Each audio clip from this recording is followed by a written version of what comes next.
Allah protects us. Well, then, this shouldn't hurt.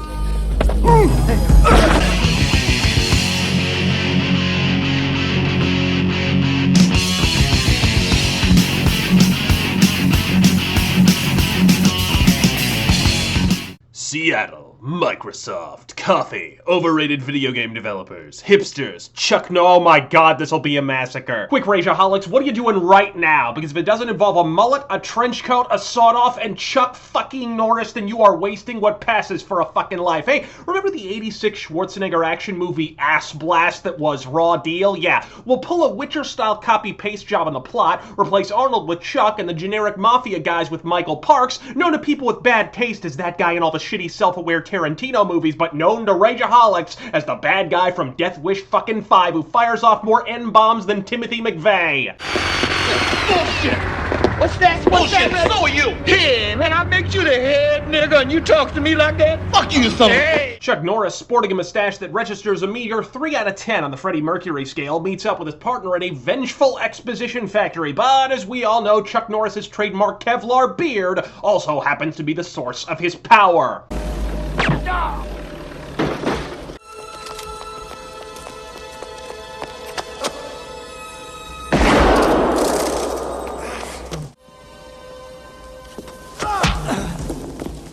Now who's the fucking cretin, huh? Well, did we do it or did we do it, old buddy? Best laid plans.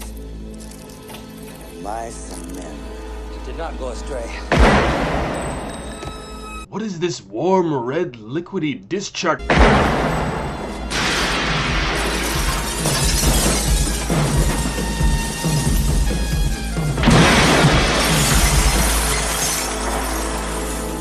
I'm not dead! Jolted back to the land of the living by Canon Films logic, the cops make the only possible responsible decision. Lie to his family and say he's dead. I'm getting better! And incidentally use him as a bearded cudgel against the seedy criminal underbelly of fucking Seattle. Seattle? Fucking seriously? What do they traffic in? Sunshine? What, do you work in that illicit skinny jeans trade? Crime in Seattle is when you accidentally take the wrong segue on your way out of the poetry slam. Who will save us from the self-aware cyclone of snark? I want to teach those French fags how expensive it is to move into a neighborhood where we don't eat snails. Well, somebody's gonna run the show. So I gotta go with someone who has proven himself. And that man is Grogan. What? I brought money in here. Big money! I worked my ass off. I deserve the job! Renowned for his zen-like countenance and incomparably even temper, Chuck Norris diffuses the situation with holy fuck, a sawed-off shotgun! You didn't have to do that. No, I didn't have to do it. Sal was an asshole. You can do it without any anger. You don't need no rage. Just bam! Pass the corned beef and cabbage. Ireland, not merely for shitty wrestling podcasts anymore. Did I mention Grogan snaked his way into the mob by railing the head mobster's wife? I can only assume because juggling hand grenades over a fire pit wasn't nearly dangerous enough. Grogan sets up shop at the corner of 5th and Fog Machine to help the Capolini cartel hijack a nondescript shipment from some nondescript French dudes with a nondescript bullet to the face. At which point they set a land speed record for quickest time from 0 to surrender. Nothing personal, gentlemen. Bon voyage.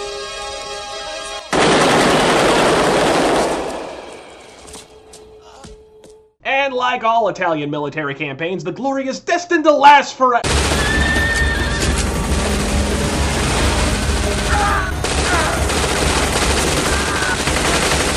Logan, we've been set up to death here!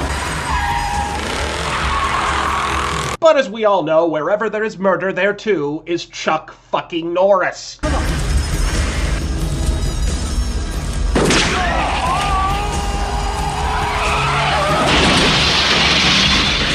Scraping this walking unibrow off the street after an informal, semi-conscious interrogation, he makes the ill-fated decision not to phrase his answer in the form of a question.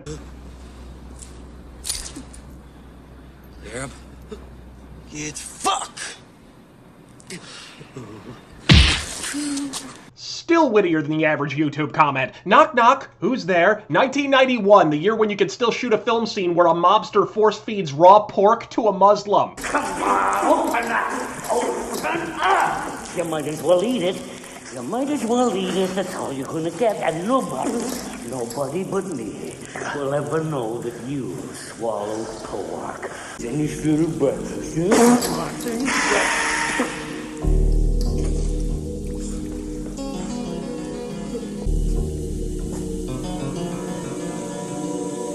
Grogan!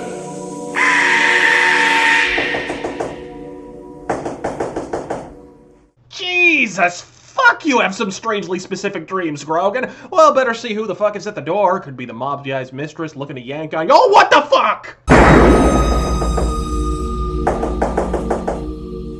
Well, you heard it here first, Rageaholics. Fuck existentialism, subjectivism, and transcendental collective conscious. We are all a dream in the mullet-bedecked mind of Chuck fucking Norris. But it isn't long before he has to check in with every 80s action police chief in the history of ever. You feel compelled to kill Number. Now, let me see. I must get this right. 6? No. 7. Yeah, 7. Am I boring you, Garrett? Did you know there was a time that they walked on land? 3 roundhouse kicks later, I put a stop to that. What about Lugani and Lacombe? Relax. It's only been 2 years. You tell that to the Wii U. Returning to his domicile of death, Grogan notices a neighborhood boy being pursued by bullies and follows him back into his apartment. Juice? No. No, thank you. You know, I used to have some real bad days when I went to school. You? Was school hard for you? Not so much the classes, just other things. What kind of other things? Oh, just kid stuff. Sure you don't want some juice? Orange, apple, grape, Jesus. Sensationalism, it's ignorance. Wherein Chuck Norris decides to turn him into a motherfucking killing machine.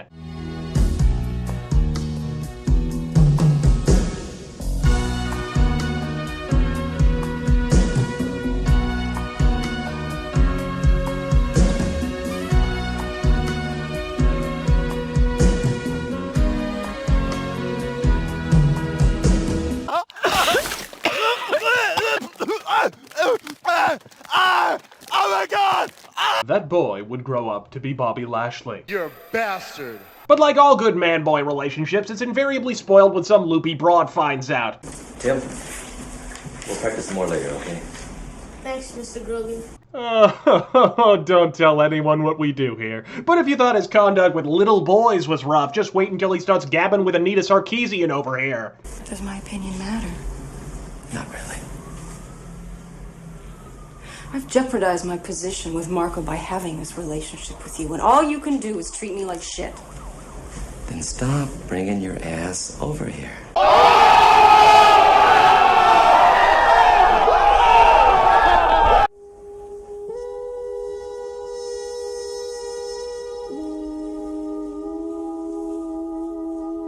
And you're pregnant. Continuing the theme of Chuck Norris being unleashed on hapless hipster utopias, the murderous mullet's next destination is Vancouver, where he's patted down for hand cannons and allowed an audience with a local crime boss, who puts on a dazzling display of conversational decorum as only the French truly can. And should he, you, or these Iranians you mention, ever decide to come into Vancouver, I will personally write André Lacombe's name on all your snowy graves. With piss.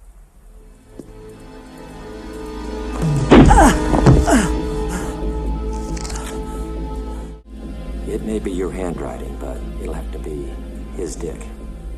Of course, his means of retribution is to sick the Iranians onto the White Flag Syndicate, and in order to make that happen, he has to barge in on Borat and the rest of the Tehran titty triad, and after paying requisite homage to said titties, commit one hell of a hate crime. Mr. Lacombe said for me to tell you, camel jockeys, that if you fuck with him, he's gonna cut off your balls and stick them up your ass.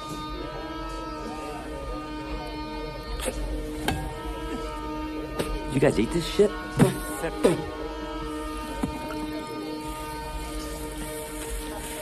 a dead man. Now, gentlemen, I'm sure we can still defuse this situation. I recall the sage words of Nobel Peace Prize winner Barack Obama.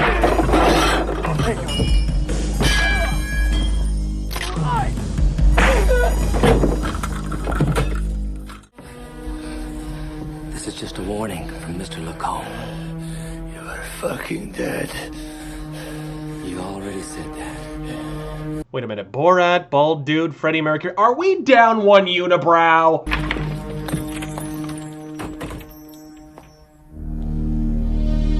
You! Fuck! Motherfuck!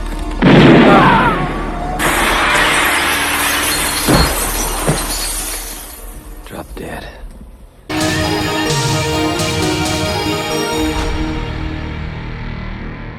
Of course, upon heading on back to his pad for another Jesus Juice bender with Jaden Smith, he learns he's no longer the only NAMBLA sponsor in town. Easy, pal. What's going on down here? We're playing house. The boy's all tied up. Roman Polanski's house. You had Marco fooled, pal. You noticed I said had. And just in case his harrowing assault on the African continent in Death Wish 5 has receded into the ether of short-term memory, There you go, Sambo. treat yourself to a watermelon wedge and a strawberry soda and enjoy the jingoistic japes of Michael Parks once more from the diaphragm. Well, kid, you were just in the right place at the wrong time. Now, little spirit chucker pissed his drawers. Feel like coming up again. Just squeeze them cheeks real tight. He gives Chuck 12 hours to flee Seattle, but makes a fatal error by not giving the city of Seattle a timetable during which to flee from Chuck Norris. You got 12 hours. What's this? That might work. You know, you're the luckiest son of a bitch I've ever known. One scene left to live. Max. Chuck hightails it on back to the Polanski pad, but his hand doesn't make contact with the doorknob before we learn that the only thing deadlier than being related to Charles Bronson is daring to befriend Chuck fucking Norris. Adam Cowboy. The kid survives with massive burns and would later become the king of pop. The Capolini cartel pulls the old switcheroo on the White Flag Syndicate by shacking up with the dirty cop and his army of mustaches for about 2.5 seconds before they're betrayed in kind. Well, fuck! Having secured the entire Pacific Northwest drug trade, which if hipsters' taste in music is any indication is a lot of fucking money, Don Delaney stands alone atop the shit pile, free to wear ironic outerwear to his heart's content. What monster has been assembled this day, Rageaholics? What unbending elemental force could conceivably halt the crime lord colossus that has been erected before our very eyes?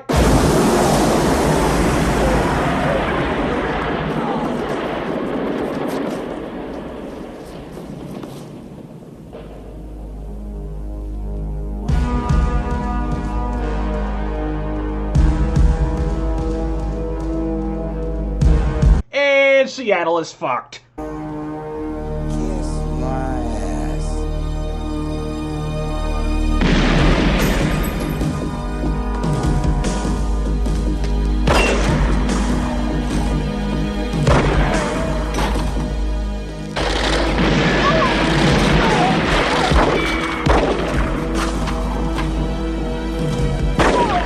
After dropping a flunky or three, not everyone in the Mustache Militia is taking it lying down, which is of course Chuck Norris's cue to load up the mullet musket and turn Borat's kneecaps into Chef Boyardee.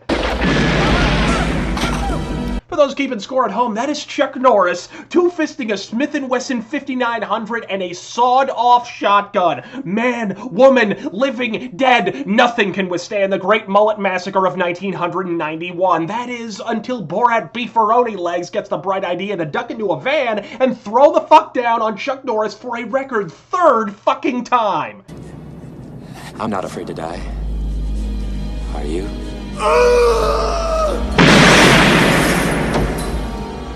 Guess not. And then, death comes ripping. And by ripping, I mean swinging the fuck in through the goddamn window with no regard for spatial awareness. Well, let's see. Chain-smoking, middle-aged, walking man boob versus a 9 trillionth degree black belt who at over 70 years old still has pectoral muscles on his pectoral muscles? Mismatch? Ren and Stimpy were a fucking mismatch. This is the hand-to-hand equivalent of the fucking gas chamber. The next 12 generations of this fucker's family are going to be suffering the effects of this ass-kicking.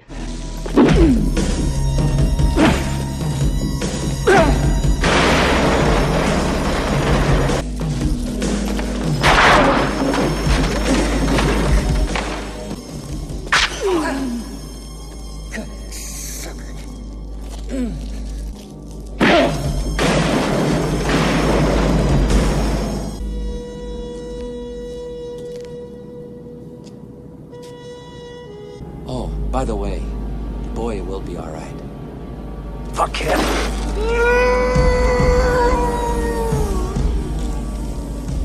Now, if you feel like you have to piss your pants, Dale, just squeeze those cheeks. With that culminating indignity, the rudderless 20-somethings of Seattle can at last sleep in peace, free to produce mediocre music, coffee, and video games, and to cultivate a completely undeserved air of cultural superiority. But I'd be lying if I said something didn't feel ever so slightly out of place, as if we're just one Tumblr click away from being a full-blown Canon Films production. God damn it, Garrett. We wanted him alive. Ain't life a bitch? Roll fucking credits!